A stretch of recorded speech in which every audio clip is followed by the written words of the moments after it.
அவள் வேலி கட்டும் முன்னால வெள்ளாமை ஏது என்றே கதை படிச்சா. அவள் வேலி கட்டும் முன்னால வெள்ளாமை ஏது என்றே கதை படிச்சா.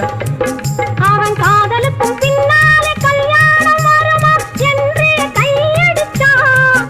அவன் காதலுக்கும் பின்னாலே கல்யாணம் வருமா என்றே கையடிச்சா. அவள் ஆகட்டும் என்றே ஆசையில் நின்றே அத்தானின் காத கடிச்சா.